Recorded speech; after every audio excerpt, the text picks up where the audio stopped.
وأنذر عشيرتك الأقربين হে মুহাম্মদ সাল্লাল্লাহু আলাইহি ওয়াসাল্লাম, আর গোপনে দাওয়াত চলবে না। এখনই আপনি দাওয়াতের জন্য বের হয়ে যান। তবে আপনি সর্বপ্রথম আপনার নিকট আত্মীয়দেরকে, আপনার কুরাইশ বংশ যারা আছে তাদের কাছে আপনি কালিমার দাওয়াত দেন, দাওয়াত পৌঁছিয়ে দেন। পয়গম্বর আরবি সাল্লাল্লাহু আলাইহি ওয়াসাল্লাম এই আয়াত অবতীর্ণ হওয়ার পর খারাজা রাসূলুল্লাহ সাল্লাল্লাহু আলাইহি ওয়াসাল্লাম, আল্লাহ নবী নিজের ঘর থেকে বের হয়ে গেলেন। হাত্তা সাআদা আলা সাফা, আল্লাহ নবী সাফা পাহাড়ে গিয়ে উঠলেন। সাফা পাহাড়ে উঠে আল্লাহ নবী বলতে লাগলেন, ফাহাতাফা তাই সাহা, জোরে আওয়াজ করে বলতে লাগলেন, ইয়া সাবাহা। আল্লাহর পয়গম্বর ইয়া সাবাহা বলে আল্লাহর পয়গম্বর ডাকলেন। এই শব্দটা কোন সময় ব্যবহার করা হয়? শব্দটা ব্যবহার করা হুয়া কালিমাতুন ইয়াকুলুহাল মুস্তাগীথ, যখন কোনো মানুষ বিপদে পড়ে, সাহায্যের প্রয়োজন হয়, তখন আরবরা সকাল বেলায় বিপদ থেকে কাটার জন্য, সকালের বিপদের জন্য এই শব্দটা ব্যবহার করতে, ইয়া সাবাহা। অথবা ইউনাদি বিহাল ইমদাদ, আল্লাহর পয়গম্বর অথবা আরবের মানুষরা কোন একটা শত্রু দলের ভয়, শত্রু দলকে ভয় করে, ওই ভয় থেকে তার পরিবার পরিজনকে বাঁচাবার জন্য এই শব্দটা ব্যবহার করে, ইয়া সাবাহা, শত্রু দল আসতেছে, তোমরা সতর্ক থাকো।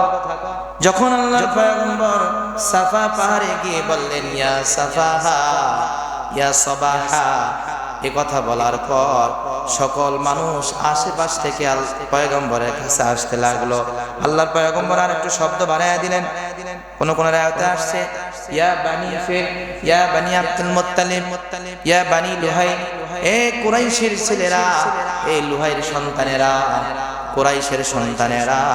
এভাবে পয়গম্বর গোত্র ধরে ধরে ডাকলেন। ফাজতামাউ ইলাইহি, তখন সব মানুষগুলো পয়গম্বর আরবি সাল্লাল্লাহু আলাইহি সাল্লামের ডাক পেয়ে পয়গম্বরের কাছে জমা হয়ে গেলেন। ফাকালা রাআইতু মিন আখবারতুকুম আন্না খায়লান, আল্লাহর পয়গম্বর বললেন, তোমাদেরকে যদি আমি একটি বিষয় খবর দেই, আমি তোমাদেরকে যদি একটি বিষয় বলি যে আন্না খায়লান অর্থাৎ আসকারুন তাখরুজু মিন সাফহিন, আমি যদি তোমাদেরকে বলি যে এই পাহাড়ের উল্টো দিক থেকে একটা শত্রু বাহিনী আক্রমণ করার জন্য আসতেছে, শত্রু দল আসতেছে, অহুয়াল আকুনতুম মুসাদ্দিকিয়া, তোমরা কি আমার কথাটা বিশ্বাস করবা? ক্বালু মা জাররাবনা আলাইকা কিযবা, হে মুহাম্মদ, তোমার ব্যাপারে আমাদের তাজরিবা আছে, জাররাবনা, আমরা তোমাকে চিনি, ভালো করে তোমাকে জানি, তোমার ব্যাপারে আমাদের কোনো সন্দেহ নাই, তোমার ব্যাপারে আমাদের অভিজ্ঞতা আছে, তাজরিবা আছে মানে অভিজ্ঞতা আছে। পৃথিবীর সব মানুষ মিথ্যা কথা বললেও মুহাম্মদ কোনোদিন মিথ্যা কথা বলবে না। এই কথা বলার পরে যখন মানুষের সাপোর্ট পেলেন পয়গম্বর আরবি সাল্লাল্লাহু আলাইহি সাল্লাম, এবার আল্লাহর পয়গম্বর দিনের কাজ শুরু করলেন। ফাকালা ইন্নী নাযীরুল লাকুম বাইনা ইয়াদাই আযাবিন শাদীদ, শুনে রাখো মক্কার মানুষেরা, শুনে রাখো আব্দে মানাফরা, শুনে রাখো আব্দে মানাফের সন্তানেরা, শুনে রাখো কুরাইশের সন্তানেরা, ফাইন্নী নাযীরুল লাকুম বাইনা ইয়াদাই আযাবিন শাদীদ, আমি তোমাদেরকে একটা কঠিন শাস্তির ভীতি প্রদর্শন করছি। তোমরা যদি এই ভীতি প্রদর্শন থেকে, আমার ভীতি প্রদর্শন থেকে সবক নিয়ে যদি তোমরা লা ইলাহা ইল্লাল্লাহু মুহাম্মাদুর রাসূলুল্লাহ না পড়ো, তাহলে এই কঠিন আযাব থেকে তোমাদের পৃথিবীর কোনো শক্তি বাঁচাতে পারবে না। সুবহানাল্লাহ পড়ে। তোমরা যদি আমার এই ভীতি প্রদর্শন যে আমি করলাম, এই ভীতি তোমরা পাওয়ার পরে যদি আমি তোমাদেরকে যে লা ইলাহা ইল্লাল্লাহ, আল্লাহ ছাড়া কোনো মাবুদ নাই, আমি মুহাম্মাদুর রাসূলুল্লাহ, আল্লাহ আমাকে বার্তাবাহক হিসেবে পাঠিয়েছেন, যদি তোমরা এই একমাত্র আল্লাহ তাআলার ইবাদত না করো, এই 360 মূর্তিকে বাদ দিয়ে যদি একমাত্র আল্লাহর গোলামি না করো, তাহলে যে আযাবের ভয় আমি তোমাদেরকে দেখাচ্ছি, তোমরা এই কঠিন আযাব থেকে বাঁচতে পারবে না। আবু লাহাব তখন নবী করিম সাল্লাল্লাহু আলাইহি ওয়াসাল্লামের কাছেই ছিলেন, পাহাড়ের নিচে ছিলেন নবী সাল্লাল্লাহু আলাইহি ওয়াসাল্লাম পাহাড়ের উপরে, কিন্তু লিডার তো সামনেই ছিলেন। আবু লাহাব বলল, ক্বালা আবু লাহাব তাব্বান লাকা লিহাদা জামাআতানা, হে মুহাম্মদ তুমি ধ্বংস হয়ে যাও, এই জন্যই বুঝি তুমি আমাদেরকে এখানে একত্রিত করেছো। বলেন নাউজুবিল্লাহ। আমার আল্লাহ তাআলা, আমার আল্লাহ পাক রব্বুল আলামিন হাবিবকে দায়িত্ব দিয়েছেন রিসালতের। কেমন যেন আমার আল্লাহ পাক রব্বুল আলামিন নিজেই বলতেছেন, তোমরা বলো লা ইলাহা ইল্লাল্লাহ মুহাম্মাদুর রাসূলুল্লাহ। যেহেতু আমার আল্লাহ পাক রব্বুল আলামিন নবীকে দাওয়াত দেওয়ার জন্য পাঠিয়েছেন, আর আবু লাহাব নবীকে ধ্বংসের কথা বলল, আল্লাহ সহ্য করতে পারেন নাই, জিবরাইল আমিনকে নিয়া সূরাতুল লাহাব নিয়ে পাঠিয়ে দিলেন, পয়গম্বর আপনি কোনো চিন্তা করবেন না, আল্লাহর দ্বীনের কাজ করতে গিয়ে যে আপনাকে বাধা দেবে সে আপনি কখনো ধ্বংস হবেন না, বরঞ্চ সে ধ্বংস হয়ে যাবে। বলেন আল্লাহু আকবার। আল্লাহ তাআলা আবু লাহাবের জন্য ধ্বংসের ওয়াদা করলেন, তাব্বাত ইয়াদা আবি লাহাবিন ওয়া তাব। আবু লাহাব কি বলেছিল আমার পয়গম্বর ধ্বংস হোক? না না, মুহাম্মদ থাকবে, মুহাম্মদের অনুসারীরা থাকবে, ঈমানদাররা কিয়ামত পর্যন্ত থাকবে, তোর মত না আবু লাহাব থাকবি না, তোকে আমি চিরদিনের জন্য ধ্বংস করে দিলাম। বলেন আল্লাহু আকবার। আল্লাহ পাক রব্বুল আলামিন আয়াত নাযিল করে তাকে ধ্বংসের খবর দিয়ে দিলেন। আল্লাহ পাক রব্বুল আলামিন, আল্লাহ তাআলা নিজেই তার জন্য বদদুয়া করলেন। এই শানে নুজুল প্রেক্ষাপটের ক্ষেত্রে আরেকটি হাদিস বুখারী শরীফের মধ্যে আসছে, এটাও ইবনে আব্বাস রাদিয়াল্লাহু তাআলা আনহু থেকে বর্ণিত। তিনি বলেন, এই আয়াত যখন অবতীর্ণ হয় যে নবী আপনি আপনার নিকটাত্মীয় যারা আছে তাদেরকে আপনি দ্বীনের দাওয়াত দেন। আল্লাহর পয়গম্বর খরাজা ইলাল বুতহা নামক স্থানে আল্লাহর পয়গম্বর বের হলেন, ফাসাদা ইলাল জাবাল, আল্লাহর নবী ওই বুতহা নামক স্থানে পাহাড়ের উপরে উঠলেন, ফানাদা ইয়া সাবাহা, আল্লাহর পয়গম্বর তাদেরকে সতর্কবাণী দিয়ে ডাক দিলেন। ফাজতামাআত ইলাইহি কুরাইশুন, কুরাইশের সব মানুষ একত্রিত হয়ে গেল। ফাকালা আরাইতুম ইন হাদাসতুকুম আন্নাল আদুওয়া মুসাব্বিহুকুম আও মুমাসসিহুকুম মা কুনতুম তাসুদ্দুকুনি। হে মানুষেরা শোনো, আমি যদি তোমাদেরকে বলি সকালে অথবা সন্ধ্যা একদল শত্রু বাহিনী তোমাদের উপরে হামলা করবে, তাসুদ্দুকুনি, তোমরা কি আমার এই কথা বিশ্বাস করবা? ক্বালু নাআম, সবাই বলল মুহাম্মদ আমরা তোমাকে এতই বিশ্বাস করি যে তুমি আমাদের একটা ব্যাংকের মতন হয়ে গেছো, তোমার কাছে আমরা টাকা পয়সা জমা রাখি, তোমাকে আমরা বিশ্বস্ত মনে করি, তুমি কখনো মিথ্যা বলতে পারো না। এই জন্য সবাই বলল হ্যাঁ তুমি সত্যই বলেছ। এবার পয়গম্বর বলল, তোমরা যদি লা ইলাহা ইল্লাল্লাহু মুহাম্মাদুর রাসূলুল্লাহ এটা যদি তোমরা না পড়ো, অর্থাৎ একনিষ্ঠভাবে যদি আল্লাহর গোলামি না করো, তাহলে আমি তোমাদেরকে এমন একটা শাস্তির ভয় দেখাচ্ছি যে শাস্তি থেকে পৃথিবীর কোনো শক্তি বাঁচাতে পারবে না। এই ধ্বংস আবু লাহাব, এই নবী বিদ্বেষী এই ব্যক্তি তৎক্ষণাৎ বলে উঠলো আলিহাদা জামাতানা, এ মুহাম্মদ তাব্বান লাক আলিহাদা জামাতানা, এই জন্যই বুঝি তুমি আমাদেরকে এখানে একত্রিত করেছো। দেখেন সবাই আলামিন বলছে, সবার কাছে বিশ্বস্ত একজন ব্যক্তি, সবার কাছে মান্যবর একজন ব্যক্তি, সম্মানের পাত্র, যখন তাদের ব্যক্তিগত জায়গায় লাগছে এখন আর সে বিশ্বস্ত নাই, মিথ্যাবাদী হয়ে গেছে। যারা বলেন নাউজুবিল্লাহ। সবাই স্বীকার করেছে আপনি আলামিন, আপনি বিশ্বস্ত, আপনার মতন সত্যবাদী আর কেউ নাই। এরপর থেকে নবী করিম সাল্লাল্লাহু আলাইহি সাল্লামকে বিভিন্ন ভাবে তারা আল্লাহর পয়গম্বর আরবি সাল্লাল্লাহু আলাইহি সাল্লামকে কষ্ট দিত। আল্লাহ নবী সাল্লাল্লাহু আলাইহি সাল্লামকে বিভিন্ন জায়গায় আল্লাহ নবী যখন দাওয়াত নিয়ে যাইতেন তো আবু জাহেল পিছনে পিছনে যাইত, আবু লাহাব পিছনে পিছনে যাইত, যায়া আল্লাহ নবীর দাওয়াতের শেষে বলতো যে এই লোক পাগল, এই লোকের কথা তোমরা শুনো না। একটা হাদিস আসছে আন রবিয়াতা ইবনে আব্বাস রাদিয়াল্লাহু তাআলা আনহু قال রাআইতু রাসূলুল্লাহি সাল্লাল্লাহু আলাইহি ওয়াসাল্লাম বিসুকি দিল মাজাজ, দিল মাজাজ নামক বাজারে আমি মুহাম্মদুর রাসূলুল্লাহ সাল্লাল্লাহু আলাইহি সাল্লামকে বলতে শুনেছি, ও ইয়াকুল, তাকে এই কথা আমি বলতে শুনেছি, তিনি বলতেছেন ইয়া আইয়ুহান নাস কুলু লা ইলাহা ইল্লাল্লাহ তুফলিহু, হে মানুষগণ তোমরা বলো লা ইলাহা ইল্লাল্লাহ, যদি তোমরা এটা স্বীকারোক্তি দিতে পারো তো তোমরা সফল হয়ে যাবে। বলেন সুবহানাল্লাহ। কয়েকবার আল্লাহ নবী এটা বললেন, ওয়ান্নাসু মুজতামিউনা আলাইহি, মানুষ আল্লাহ নবীর কাছে জমা হতে লাগলো। ওয়াইদা রাআহু রাজুলুন আহওয়ালু, একজন ব্যক্তিকে তার পিছনে দেখা গেল।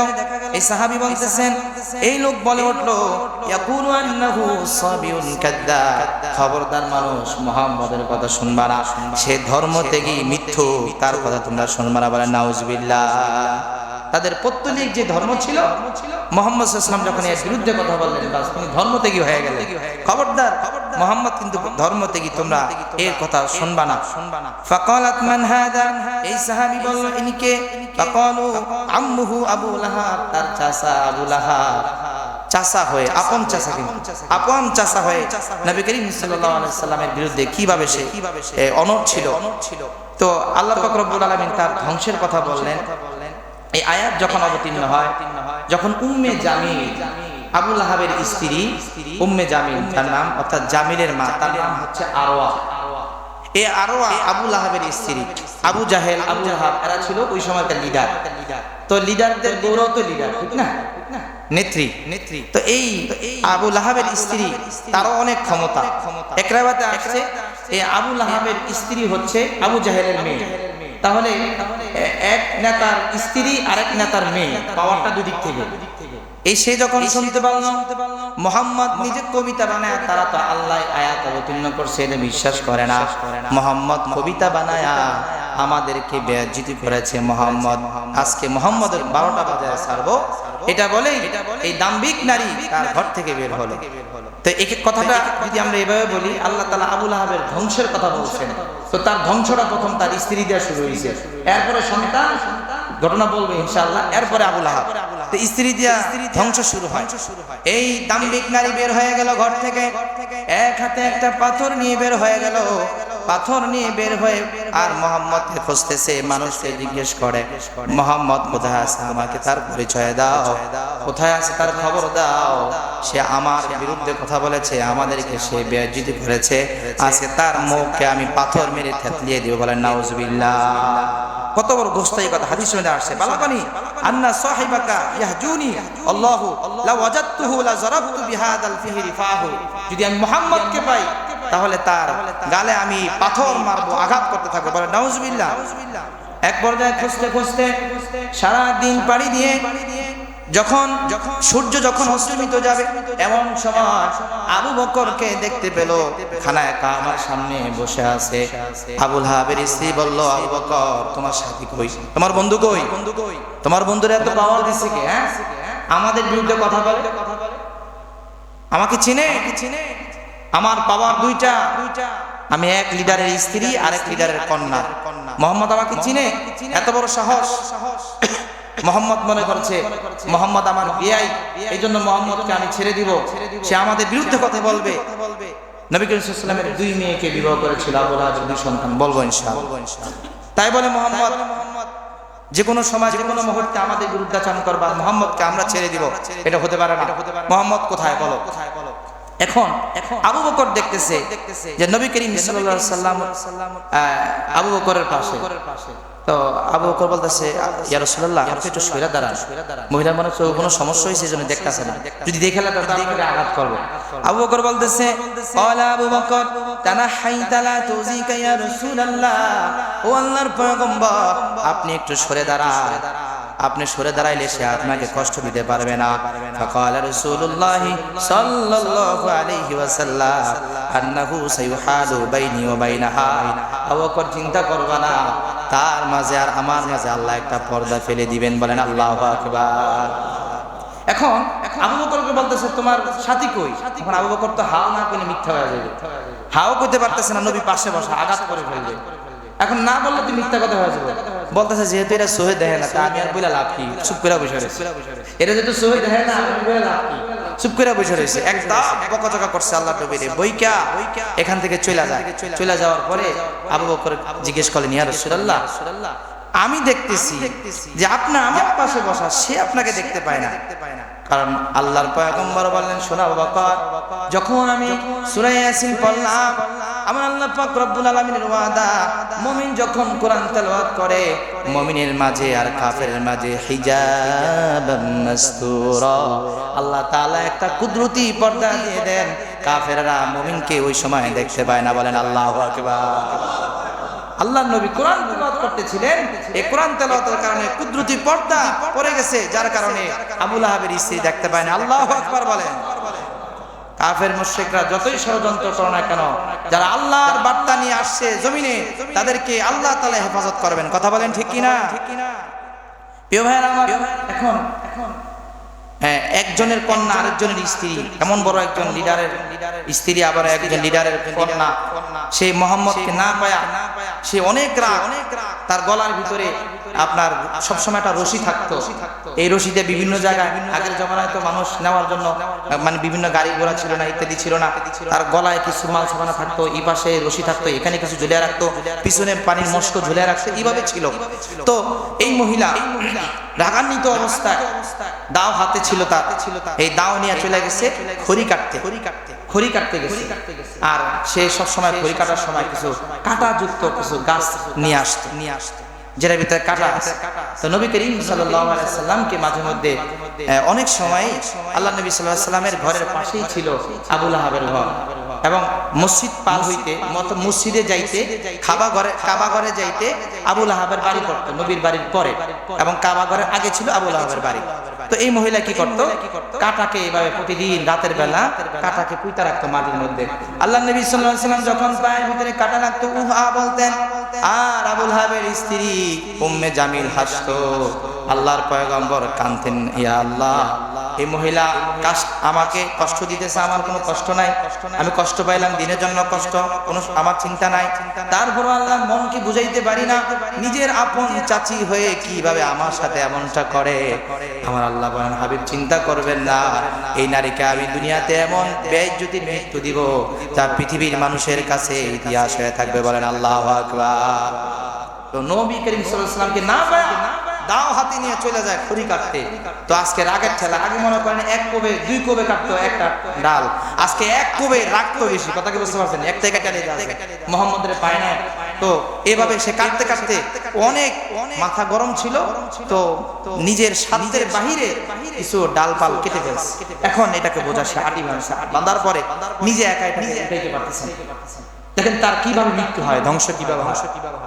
এখন শয়তান তাকে বুদ্ধি দিল, তুমি এত কষ্ট করে কাটছো, এগুলো রেখে যাইবা, তুমি একটা কাজ করো, তোমার সামনে যে পাথর আছে এই পাথরের উপরে তোমার এগুলো উঠাও, উঠানোর পরে তুমি যখন পাথরের উপরে রাখবা, তোমার মাথাটাকে যখন নিচের দিকে ঝুঁকাইবা, এরপরে হাত দিয়ে আস্তে তুমি যখন এটাকে গরম দিবা, তোমার কাঁধে যখন এটা উঠবে, তখন তুমি সহজে আস্তে আস্তে এটাকে বহন করে নিয়ে যেতে পারবে। তো এই নারী শয়তান যখন তাকে বুদ্ধি দিল, সে একটা পাথরের উপরে উঠাইলো, ওই পাথরটা হলো তার ডানে বামে দুইটা পাথর, পিছনে রাখছে সে আটিটা, যে বোঝাটা সে বাঁধলো, সামনে আবার আরেকটা পাথর। বুঝতে পারছেন কিভাবে বোঝাবো?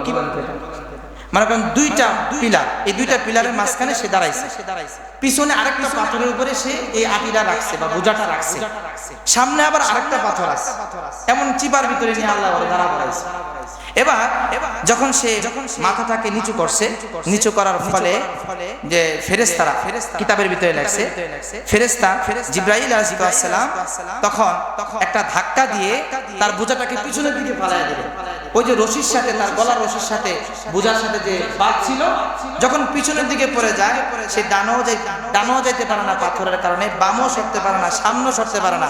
এখন যখন পিছনের দিকে যখন তার বোঝাটা পড়ে গেল, রশি যখন তার গলায় বাঁধা, এটার সাথে এটাকে হরকা গিট্টুও বলে, এক ধরনের গিট্টু আছে, যত টানবো এটা তত টাইট হয়, এমন একটা গিট্টু। তো এখন বোঝাটা যখন পিছনের দিকে পড়ে গেল, অটোমেটিক সে কোনো দিকেই লড়তে পারে না, তার মাথাটা এদিকে উপর দিকে হয়ে গেল, বোঝার চাপে সে আর শ্বাসরুদ্ধ হয়ে মারা যায়। সবাই নেত্রীর স্ত্রী খুঁজতেছে, নেত্রীর স্ত্রী পাইতেছে না। ব্যাপারটা কি? রাত্র হয়ে গেল গভীর, খুঁজতে খুঁজতে খুঁজতে করে জঙ্গলের ভিতরে পাইল, লিডারের কাছে খবর দিল, লিডার এই অবস্থা, আর কিছু না রে, তাব্বাত ইয়াদা আবি লাহাবি ওয়া তাব, ওই যে মুহাম্মদ বদদুয়া করছে। আল্লাহু আকবার বলেন, জোরে বলেন আল্লাহু আকবার। ইসলাম বিদ্বেষীদের এভাবেই করুণ মৃত্যু হয়েছে, হবে। এরপরে এই মহিলা এবং আবু লাহাব বলল দুই সন্তানকে, তিনকে আমি অস্বীকার করি, নাউজুবিল্লাহ বলেন। ফারাকতা ইবনাতাকা, তোর মেয়েকে আমি আজ থেকে আমার থেকে বিচ্ছিন্ন করে দিলাম। এই কথা বলে এই নরপিশাচ আল্লাহর পয়গম্বরের দিকে তেড়ে গেল। ফাশাক্কা কামিসান নবী সাল্লাল্লাহু আলাইহি ওয়াসাল্লাম, এক পর্যায়ে আল্লাহর নবীর জামাটা ছিঁড়ে ফেললো। আল্লাহর নবীর চোখ দিয়ে পানি বের হয়ে গেল। আর আল্লাহর কাছে কেঁদে কেঁদে বলে, হে আল্লাহ, এই জানে আমার কন্যা সন্তানকে আমার চোখের সামনে তালাক দিল, আমার কষ্ট হয় না। হে আল্লাহ, সে আমার জামা ছিঁড়েছে, আমি কষ্ট পাই নাই, কিন্তু সে আমার সামনে এসে তোমাকে বলতেছে তোরা আল্লাহ আল্লাহ মানি না, তোমাকে বেইজ্জতি করেছে। আল্লাহ রব্বে কারীম, আমি তোমার কাছে একটা বদদোয়া করি, আসআলুল্লাহ আইয়ুসাল্লিতা আলাইকা কালবাহু, আল্লাহ তোমার কুকুরগুলোর মধ্য থেকে একটা কুকুর তার উপরে তুমি লেলিয়ে দাও, যেন তোমার কুকুরের কামড় খেয়ে সে মারা যায়। বলেন আল্লাহু আকবার। মুহাম্মদুর রাসূলুল্লাহর দোয়া করতে দেরি, কবুল হইতে দেরি। আল্লাহ নবী যখন বদদোয়া দিলেন, এবার আবু লাহাবের কাছে খবর গেল, তারা ইতিমধ্যেই ওখরাজা নাহওয়া শাম, তাজিরান, ব্যবসার উদ্দেশ্যে শামের দিকে যাবে। আবু লাহাব চিন্তা করলো, মুহাম্মাদের গুল্লি মিস হতে পারে, মুহাম্মাদের দোয়া মিস হবে না। আমার সন্তানের ব্যাপারে যেহেতু বদদোয়া করছে, এটা তো কবুল হয়ে গেছে। এজন্য 10-12 জনকে রেডি করছে, তোরা এর পাহারা দিবি, লিডারের সন্তান, এর পাহারা দিয়া তোরা শাম দেশ পর্যন্ত নিয়ে যাবি, এই দেশে রাখবি না, ওখানে গেলে বাঁচা যেতে পারে, সেখানে আমার ব্যবসায়ী অনেক কিছুই আছে, আমার অর্থ সম্পদ আছে, আমার সন্তান বাঁচবে, তোরা একে খেয়াল করে রাখিয়া কোন রকম ভাবে তাকে শাম দেশে পৌঁছে দিবি। তারা সবাই রওনা হয়ে গেল। ফাখরাজা ফি তিজারাতিন মিন কুরাইশিন হাত্তা নাযালু বিমাকানি ইয়াকালু লাহু যারকা। তারা যখন মক্কা থেকে বের হয়ে শাম দেশে রওনা হলো, মাঝখানে একদিন রাত্রি যাপনের জন্য একটা স্থানে তারা অবতরণ করে, নাম হলো যারকা নামক স্থান। লাইলান ফাআতাফা বিহিমুল আসা। তো হঠাৎ করে তার যে 10 জন 12 জন বডিগার্ড ছিল, কোনো কারণে তো মানুষ একটু সরে না, ওই 10 জন একটু আড়ালে গেছে। এমন সময় এই ওতাইবা দেখতেছে যে পাহাড়ের এক কোণে থেকে একটা বাঘ আমার দিকে তাকায় রয়েছে। আল্লাহু আকবার বলেন। তো নবী করিম দোয়া করছে যে তোরে আল্লাহর কুকুরের মধ্যে থেকে একটা কুকুর খাক, যেহেতু বাঘ চাইছে সে একটু মানে নিরাপদ, এটা তো কুকুর না, এটা তো বাঘ, আমরা কিছু করবো না, যেহেতু কুকুর নাম ধরে দোয়া করছে। কিন্তু বলদে জানে না কুকুরের একটা গুণ আর বাঘের একটা গুণ মিল আছে। ওই সময় কুকুর মানে বাঘ উদ্দেশ্য করছে। কুকুর যেরকম উঁচা জায়গা পাইলে, নারিকেল গাছের মুড়া আর ওই যে কি কয় উঁচা জায়গা পাইলে হয়েছে, কুকুরে বাঘ লিতে পেশাব করে দেয়। আর বাঘের বলে নিয়ম, আমি তো দেখি না, কিতাবের ভিতরে পাইলাম বাঘও বলে এক পাক লিতে পেশাব করে। এই দুইটার সাথে মিল আছে, এজন্য নবী করিম সাল্লাল্লাহু আলাইহি ওয়াসাল্লাম বাঘ না বলে কুকুর বলছেন। এবং এটার ভিতরে তিনি একজন তো যুদ্ধ পরিচালনা এবং সেনাপতি ছিলেন, এটার ভিতরে কোনো হিকমত আছে। তো নবী করিম সাল্লাল্লাহু আলাইহি ওয়াসাল্লাম মূলত বাঘের কথাই বলছেন। সে মনে করছে যে নবী তো কুকুরের কথা বলছেন, এটা তো বাঘ, এটা আমাকে আক্রমণ করবে না। এক পর্যায়ে হঠাৎ করে তার বন্ধু বান্ধব যখন তার কাছ থেকে চলে যায়, এবার তার দিকে তেড়ে আসতেছে বাঘটা। আর ওতাইবায় বলে, আহারে আর কিছুই না, মুহাম্মাদের দোয়া মনে হয় কবুল হয়ে গেছে, আমার ধ্বংস এখানে। এভাবে সে বুকে থাপড়াচ্ছে। এমন সময় এই বাঘটা এসে ফাকাদাবাহু দাগবাতান ফাকাতালাহু, তার উপরে আক্রমণ করলো। আক্রমণ করে তার মাথাটা তার বডি থেকে আলাদা করে দেয়। জোরে বলেন আল্লাহু আকবার। যারা শাতিমে রাসূল, নবীর বিরুদ্ধে কথা বলে, নবীর ইজ্জতের আঘাত করে, মোবাইলের ভিতরে আমরা পেয়েছেন এক পুলিশ কর্মকর্তা নবীর বিরুদ্ধে কথা বলেছে, বলছে কি বলছে না? এই দুনিয়াতে তোমাদের বিচার হবেই তো হবে ইনশাআল্লাহ। মুসলমানদের হাতে তোমাদের এমন নরকীয় মুসলমানরা তোমাদের হত্যা করবে ইনশাআল্লাহ, জমিনে তোদের গোশতের টুকরাও পাওয়া যায় না। কথা বলেন ঠিক কিনা? মুহাম্মদুর রাসূলুল্লাহ যাকে না বানাইলে আসমান জমিন কিছুই বানাইতেন না, রহমাতুল লিল আলামিন যাকে বলা হয়েছে, সে রহমাতুল লিল আলামিনের বিরুদ্ধাচরণ যে করবে, দুনিয়ার আলো বাতাস পাওয়ার ক্ষমতা তার নাই। কথা বলেন ঠিক কিনা? যার জন্য আজকে আমরা এত কিছু ভোগ করতেছি, যার প্রেম ভালোবাসা আমার আল্লাহ পাক রব্বুল আলামিন মুগ্ধ হয়ে রহমাতুল লিল আলামিন বানাইছেন, তার বিরুদ্ধাচরণ করা হচ্ছে। আমি আমাদের যারা রাষ্ট্র পরিচালনা করে তাদেরকে বলবো ইনশাআল্লাহ, আমি এখান থেকে বলতেছি, আমার আওয়াজ কতটুকু যায় সেটা আল্লাহ জানেন, আমার কাজ হচ্ছে বলা। এই দেশের শান্তি এবং শৃঙ্খলা বজায় রাখার জন্য সংসদে আইন করতে হবে, যারা নবীর বিরুদ্ধে কথা বলবে, মান সাব্বা নাবিয়ান ফাকতুলু, যারা নবীর বিরুদ্ধে কথা বলবে তাদেরকে হত্যা করতে হবে। কথা বলেন ঠিক কিনা? যদি এই আইন বাস্তবায়ন করতে চান, করতে পারেন ইনশাআল্লাহ, এই দেশে শান্তি আসবে। এবং আপনারাও শান্তি চান, এই দেশ সুন্দরভাবে চলবে, আপনারা চান। যদি এই শান্তি কামি আপনারা হয়ে থাকেন, তাকে দ্রুত গ্রেফতার করে আইনের আওতায় এনে প্রকাশ্যে উম্মতে মুহাম্মদের সামনে তাকে ফাঁসির কাস্টে ঝুলায়া উম্মতে মুহাম্মদের অন্তরের ভিতরে শান্তি আনতে হবে। কথা বলেন ঠিক কিনা? এটা আমাদের মুসলমানদের প্রাণের দাবি, কারণ মুহাম্মদুর রাসূলুল্লাহর জন্য আমরা আমাদের জীবন বিলিয়ে দিতে পারি। পারি কি পারি না বলেন? প্রয়োজনে জীবন দিব, নিজের শেষ রক্তটুকু দিয়ে হলো মুহাম্মদুর রাসূলুল্লাহর ইজ্জত আমরা সমুন্নত রাখবো ইনশাআল্লাহ। এ ভাইরা আমার, এই যে সূরা আবু লাহাব এবং তার পরিবারের ধ্বংস, একমাত্র ধ্বংসের কারণ হচ্ছে সে নবী করিম সাল্লাল্লাহু আলাইহি সাল্লামের বিরুদ্ধাচরণ করেছিল। আল্লাহ নবী সাল্লাল্লাহু আলাইহি সাল্লামকে জায়গায় জায়গায় অপমান করেছিল। আল্লাহ নবীর অপমান সহ্য করতে পারেন। আল্লাহু আকবার বলেন। তিনি আল্লাহ তাআলা নবী কি ভালোবাসেন, কি পরিমাণ ভালোবাসেন। ওয়ারাফা'না লাকা যিকরাক, মুহাম্মদ সাল্লাল্লাহু আলাইহি সাল্লাম আপনি দ্বীনের জন্য যে কষ্ট করেছেন, আপনার নাম, আপনার সুখ্যাতি কিয়ামত পর্যন্ত, এমনকি আমি হাসরের ময়দানে আপনার সম্মান আমি বড় করে তুলব। আল্লাহু আকবার বলেন। এমন একজন নবী আল্লাহ তাআলা আমাদেরকে দান করছেন। এজন্য প্রিয় ভাইরা আমার, নবী করিম সাল্লাল্লাহু আলাইহি ওয়াসাল্লামের বিরুদ্ধে যারা যে সময় অনেক সময় হতে পারে ইস্যু পরিবর্তন করার জন্য এগুলা করে থাকে, আমরা কোনো ইস্যু বুঝি না। নবী করিম সাল্লাল্লাহু আলাইহি ওয়াসাল্লামের বিরুদ্ধাচরণ যে করবে তাকে গ্রেফতার করতে হবে, এটা আমাদের দাবি। কথা বলেন ঠিক কিনা? এটাই মুসলমানদের দাবি। এজন্য আমরা দাবি জানাচ্ছি তাকে গ্রেফতার করে দৃষ্টান্তমূলক শাস্তি দেওয়া। আল্লাহ তাআলা তাদেরকে তৌফিক দান করেন, বলেন আমিন। এবার আমরা আয়াতের তাফসীর করব ইনশাআল্লাহ। তাব্বাত ইয়াদা আবি লাহাবি ওয়া তাব, এবং আসল যে বড় লিডার হ্যাঁ ধ্বংসটা আমার হয়ে গেছে। এবার আমরা শুনবো ইনশাআল্লাহ। আল্লাহ পাক রব্বুল আলামিন যখন এই সূরাটা নাজিল করলেন, এই সূরাটা নাজিল করার পরে মুসলমানরা নবী করিম সাল্লাল্লাহু আলাইহি ওয়াসাল্লামের কাছে বলেন, ইয়া রাসূলুল্লাহ, আমরা কি গোপন রাখবো ইসলাম নাকি আমরা ওপেন করব? বলে না, গোপন রাখার কোনো সুযোগ নাই, ইসলামকে ওপেন করতে থাকো। আল্লাহু আকবার বলেন। ইসলাম সেখান থেকে যে ওপেনে দাওয়াত দেওয়া শুরু হয়, আমাদের পর্যন্ত দাওয়াত আসছে, কিয়ামত পর্যন্ত দাওয়াত পৌঁছবে। বলেন আল্লাহু আকবার। আল্লাহ পাক রব্বুল আলামিন প্রথমে বললেন তাব্বাত ইয়াদা আবি লাহাব। তাব্বাত শব্দটা হচ্ছে আপনার মাজির সিগা, ফেলে মাজি। এখনো আবু লাহাব ধ্বংস হয় নাই, কিন্তু আল্লাহ তাআলা ইস্তিকবাল বা মুস্তাকবিলের শব্দ ব্যবহার করা দরকার ছিল, ভবিষ্যৎকালীন, কিন্তু মাজির শব্দ আল্লাহ তাআলা ব্যবহার করছেন, অতীতকালীন শব্দ। এর কারণ হচ্ছে যে আবু লাহাব নবীর বিরুদ্ধাচরণ করেছে, তার ধ্বংসটা এত অনিবার্য, এত সত্য যে এর ভিতরে কোনো সন্দেহ নাই। এজন্য ধ্বংস যেহেতু সে নিজে হবেই, এজন্য আল্লাহ কেমন যেন বলে ফেলছেন ধ্বংস হয়েই গেছে। আল্লাহু আকবার বলেন। তাব্বাত ইয়াদা আবি লাহাবি ওয়া তাব।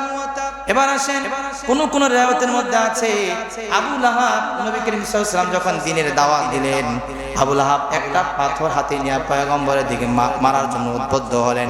তো আল্লাহ যেহেতু তার ধ্বংসের আয়াত অবতীর্ণ করলেন, তো বলতেন তাব্বাত ইয়াদ, মানে একটা হাতের কথা বললেই তো হইতো, আল্লাহ দুই হাতের কথা কেন বললেন? বলে মানুষ এক হাত দেয়া, ওই যে মনে করেন স্বাভাবিক, আপনি মনে করেন বল করতেছেন, এক হাতে বল থাকে, কিন্তু এই বল মারার জন্য আরেক হাতের শক্তি লাগে কি লাগে না? লাগে। এক হাত দিয়ে সবকিছু হয় না, এক হাত ব্যবহার হলো আরেক হাতের সাহায্য প্রয়োজন হয় কি হয় না? তো কেমন যেন সে দুনো হাত দিয়ে পয়গম্বরকে পাথর মারার জন্য সে উদ্বুদ্ধ হইলেন, দুনো হাতেই পাথর লইলেন। এই জন্য আল্লাহ পাক রব্বুল আলামিন তাব্বাত ইয়াদা আবি লাহাব, আবি লাহাবের দুই হাত ধ্বংস হোক। এই জুমলাটা হচ্ছে, এই বাক্যটা হচ্ছে দোয়া। ওয়াতাব্বা এটা বললে আর ওয়াতাব্বা লাগে না, একই অর্থ, ধ্বংসের অর্থ, কিন্তু প্রথমটা হচ্ছে বদদোয়া করলেন। ওয়াতাব্বা এটা হচ্ছে খবর, অর্থাৎ আল্লাহ পাক রব্বুল আলামিন বিশ্ববাসীকে খবর জানিয়ে দিলেন, আমার মুহাম্মদুর রাসূলুল্লাহকে যারা বকা দিবে, যারা গালি দিবে, আমি আল্লাহ পাক রব্বুল আলামিন সুনিশ্চিত তাদেরকে ধ্বংস করেই দিয়েছি। আল্লাহু আকবার বলেন। তাব্বাত ইয়াদা মানে ধ্বংস হওয়া, এরপরে আর তাব্বা বলা শব্দ লাগে না। তাব্বাত ইয়াদা আবি লাহাবি ওয়া তাব্বা, ওয়া তাব্বা শব্দ বলা লাগে না। কেন বলছেন? আল্লাহ পাক রব্বুল আলামিন বিশ্ববাসীকে জানায় দিলেন, খবরদার আবু লাহাবের মতন চরিত্র নিয়ে কেউ কখনো মুহাম্মদুর রাসূলুল্লাহ চরিত্রের উপরে কলম ধরবে না, মুহাম্মদের চরিত্র নিয়ে কথা বলবে না। তাকে আমি আল্লাহ পাক রব্বুল আলামিন নিজ কুদরতি হাতে বানায়া তার সমস্ত সব জিনিস আমি কুদরতিভাবে হেফাজত করে এক উন্নত চরিত্রওয়ালা বানাইছি। এই চরিত্রের উপরে কলম ধরার পৃথিবীর কোন মানুষের সাধ্য নেই। আল্লাহু আকবার। এরপরে আল্লাহ পাক রব্বুল আলামিন এই আয়াত অবতীর্ণ করার পরে আবু লাহাব মনে মনে ভাবলো, আমার তো অনেক সম্পদ আছে, আমি লিডার, আমার সম্পদ আমাকে বাঁচায় দিবে। হযরতে আবু বকর রাদিয়াল্লাহু তাআলা আনহু বলেন, এই চিন্তা যখন সে করলো বা মানুষের কাছে যখন বলল, তার লোকদের কাছে, আমার সম্পদের অভাব নাই, আমার সম্পদ আল মুহাম্মদের রবের গজব থেকে বাঁচায় দিবে। সাথে সাথে আল্লাহ বললেন, মা আনা আনহু মালুহু ওয়ামা কাসাব। নারে আবু লাহাব, তুই আমি আল্লাহ পাক রব্বুল আলামিনের গজব থেকে বাঁচতে পারবি না। তোর মাল, তোর সম্পদ, ওমা কাসাব, তুই যা অর্জন করেছিলি। সমাজের লিডার ছিল, আর লিডার, ক্ষমতা, এই ক্ষমতা বলে মানুষ অনেক কিছু করে।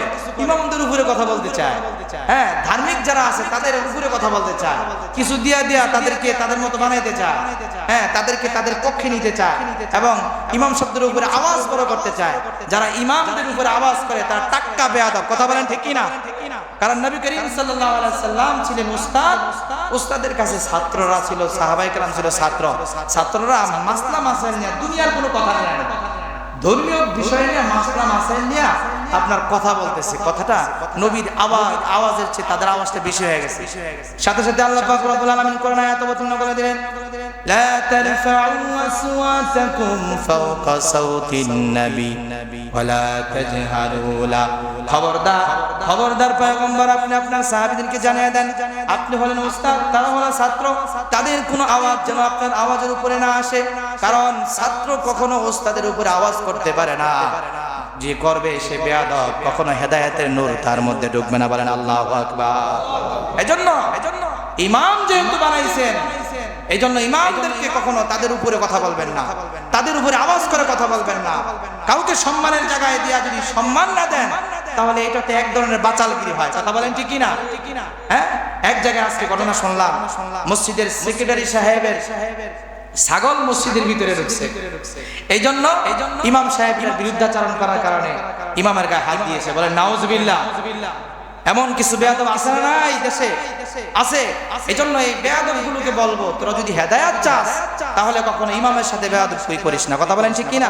কারণ এরা নায়েবে রাসূল, এরা নবী করিম সাল্লাল্লাহু আলাইহি সাল্লাম যে মিম্বরে বয়ান করতেন, এরাও তোমাদেরকে সেই মিম্বরে বসে বয়ান করে। তোমার কাছে হালকা লাগতে পারে দেশীয় বা দেশবিরোধী কোনো কারণে, কিন্তু আল্লাহর কাছে তিনি একজন সম্মানিত। কথা বলেন ঠিক কি না? প্রিয় ভাইরা আমার, এই জন্য এখান থেকে আমাদের শিক্ষা, আমাদের ক্ষমতা, আমাদের লিডারগিরি, আমাদের নেতাগিরি, আমি অমুকের এই সেই ইত্যাদি আমাদেরকে বাঁচাতে পারবে না। প্রিয় ভাইরা আমার, এই যে আবু লাহাবের স্ত্রী, আল্লাহ পাক রব্বুল আলামিন সাথে সাথে বললেন সায়াসলা নারা যাত লাহাবিন ওয়া ইমরাআতু, যে অচিরে আমি আবু লাহাবকে দুনিয়াতে তাকে লাঞ্ছনা দিবই, পরকালে আমি আল্লাহ তাআলা লিলিহান এক শিখা যুক্ত আগুনের ভিতরে আমি তাকে নিক্ষেপ করব। দুনিয়াতে তার মৃত্যু কিভাবে হয় এটাও বলি। বদরের যুদ্ধের পরে আবু লাহাব যখন দেখলো মক্কার অনেক কুরাইশরা শেষ হয়ে গেছে, আবু লাহাব মুহাম্মদকে ধ্বংস করার জন্য কত পরিকল্পনা করছে, করতে করতে করতে করতে সে এই জিদ রাগ ক্ষোভ আর জমায় রাখতে পারে না। শেষ পর্যন্ত বদরের যুদ্ধে সশস্ত্র বাহিনী 1000 বাহিনী পাঠাইলো। মুহাম্মদরা ছিল মাত্র 313 জন। এই 313 জনের কাছে যখন মক্কার কুরাইশরা পরাস্ত হয়, তখন আবু লাহাব নিজেকে আর কন্ট্রোল করতে পারে না। সেই রাগে ক্ষোভে মেন্টাল হয়ে যায়, পাগলের মতো হয়ে যায়। এক পর্যায়ে তার শরীরের ভিতরে পোকা ধরে যায়। আল্লাহু আকবার বলেন। এই পোকা ধরতে ধরতে, পচন ধরতে ধরতে তার সন্তানরা তার থেকে আলাদা হয়ে যায়। তার সন্তানের ভিতরে পরে যে উতবা ছিল, সে পরে কালেমা পড়ে মুসলমান হয়েছে।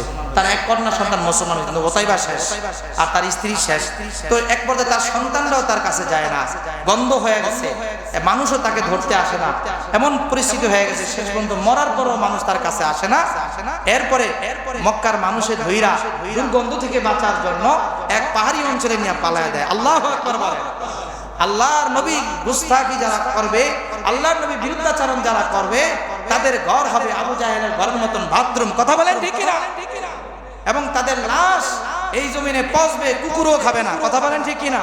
আর মুহাম্মদুর রাসূলুল্লাহ আদর্শ আল্লাহ তাআলা আমাদের কাছে কত পবিত্র হিসাবে পেশ করেছেন। মুহাম্মদুর রাসূলুল্লাহ সাল্লাল্লাহু আলাইহি ওয়াসাল্লাম এই দ্বীনের জন্য কত কষ্ট করেছেন। হাসরের ময়দানে সব মানুষগুলো ইয়া নাফসি করে দৌড়াবে, সব নবীরা পর্যন্ত ইয়া নাফসি করবে। আর আমাদের নবী সাল্লাল্লাহু আলাইহি ওয়াসাল্লামকে আল্লাহ তাআলা সম্মান দিয়েছেন মাকামে মাহমুদা, প্রশংসিত একটি স্থান নবী করিম সাল্লাল্লাহু আলাইহি ওয়াসাল্লামকে দান করেছেন। সেই প্রশংসিত স্থানে দাঁড়ায়ও এই উম্মতকে বলেন আল্লাহু আকবার বলেন। এই উম্মত তোমাদেরকে মুহাম্মদুর রাসূলুল্লাহ মাকামে মাহমুদায় ভুলবে না। যারা নবীকে গালি দিবে তাদের বিরুদ্ধে লড়াই করতে আমরা ভুলবো না ইনশাআল্লাহ। তখন আমরা নবীর খাঁটি উম্মত হতে পারবো। চেষ্টা করবে ইনশাআল্লাহ নিজের স্থান থেকে শক্তি সামর্থ্য অনুযায়ী এর বিরুদ্ধে লড়াই করতে হবে। রাজি আছেন তো ইনশাআল্লাহ? সোশ্যাল মিডিয়াতে এগুলো ভাইরাল হচ্ছে, ওই সমস্ত জায়গায় পোস্ট করবেন তাদের বিরুদ্ধে, কমেন্ট করবেন তাদের বিরুদ্ধে। এটা একটা আপনাদের ইমানের দায়িত্ব। আল্লাহ আমাদের মানার তৌফিক দান করেন। আমিন। এরপরে আল্লাহ পাক রব্বুল আলামিন বললেন উমরাতুহু, তার স্ত্রী আল্লাহ পাক রব্বুল আলামিন আবু লাহাবের বিরোধিতা তো স্পষ্ট, তার স্ত্রী কি ছিল আরো মারাত্মক। কারণ ঘরের স্ত্রী যদি কর্তা হয় ওই ঘরের সব কিছুই ধ্বংস, কথা বলেন ঠিক কিনা? আশেপাশে দেখবেন যত মানুষ ধ্বংস, এই ধ্বংসের কারণ হলো নারী কর্তা, কথা বলেন ঠিক কিনা? স্বামীর কাছে চোখ যা করছে তাই শুনতে হবে, আছে না নাই? এই আবু লাহাবের স্ত্রী উম্মে জামিল ছিল এরকম। সে তার স্বামীকে বলছে তুমি আর যা বলি তাই মানতে হবে, মুহাম্মদের সাথে কোনো দিক থেকে আমাদের কোনো সম্পর্ক রাখা যাবে না। এই স্ত্রী কথায় উদ্বুদ্ধ হয়ে সে এই সব অপকর্মগুলো করছে, শেষ পর্যন্ত সব কিছু ধ্বংস হয়ে গেছে। এই জন্য আল্লাহ পাক রব্বুল আলামিন তাকে চিরস্থায়ী জাহান্নামী বানায় দিয়েছেন। বলেন আল্লাহু আকবার। প্রিয় ভাইরা আমার, নারী হোক পুরুষ হোক, যারা মুহাম্মদ রাসূলুল্লাহর বিরুদ্ধাচরণ করবে, যারা মুহাম্মদ রাসূলুল্লাহর বিরুদ্ধে কলম ধরবে, তাদের এই জমিনে থাকার কোনো অধিকার। মুহাম্মদ রাসূলুল্লাহ সাল্লাল্লাহু আলাইহি সাল্লাম সাহাবায়ে কেরাম কি পরিমাণ ভালোবাসতেন আল্লাহ নবী সাল্লাল্লাহু আলাইহি সাল্লামকে, আল্লাহ নবী সাল্লাল্লাহু আলাইহি সাল্লাম জন্য কিভাবে জীবনকে উৎসর্গ করছেন। এক সাহাবী আল্লাহ নবী সাল্লাল্লাহু আলাইহি সাল্লামকে বলতেছেন ইয়া রাসূলুল্লাহ, আপনি বদরের যুদ্ধে চিন্তা করতেছেন, আপনি চিন্তা করতেছেন যে আপনার আশেপাশে মনে হয় আমরা থাকবো না। না ইয়া রাসূলুল্লাহ, আপনার ডানে, আপনার বামে, আপনার সামনে, আপনার পিছনে সব দিক থেকে আক্রমণ আসবে, আমরা শরীর পেতে আক্রমণ আমরা আমাদের শরীরে নেব, আপনার গায়ে তীর বিদ্ধ হতে দিব না। আল্লাহু আকবার।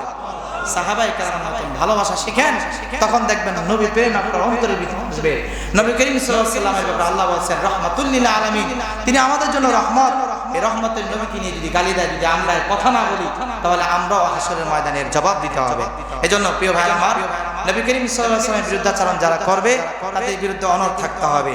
এই সূরা আবু লাহাবটার উল্লেখযোগ্য কোনো ফজিলত হাদিসের কিতাবে পাওয়া যায়, তবে একটা দুর্বল হাদিসের ভিতরে আসছে, যারা এই সূরা লাহাবটা তেলাওয়াত করবে আল্লাহ পাক রব্বুল আলামিন তার শত্রুর ক্ষমতা থেকে, শত্রুর প্রভাব থেকে আল্লাহ তাআলা তাকে হেফাজত করবেন।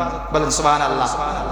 একজন আলেম বলেছেন এবং সে নিজে এটাকে আমল করছেন, যদি আপনার বিরুদ্ধাচরণ কেউ করে, কোনোভাবেই তাকে আপনি কন্ট্রোল করতে পারছেন না, তখন যদি আপনি আগে পরে দুরূদ শরীফ পড়ে এই সূরা লাহাবটা তার দিকে ইঙ্গিত করে করে পড়েন, আবু লাহাব যেভাবে ধ্বংস হয়েছে, সে যদি সত্যিকারই আপনার বিরুদ্ধাচরণ করে থাকে না হক ভাবে, অন্যায় ভাবে, তাহলে সে আস্তে আস্তে ধ্বংস হয়ে যাবে। আল্লাহু আকবার।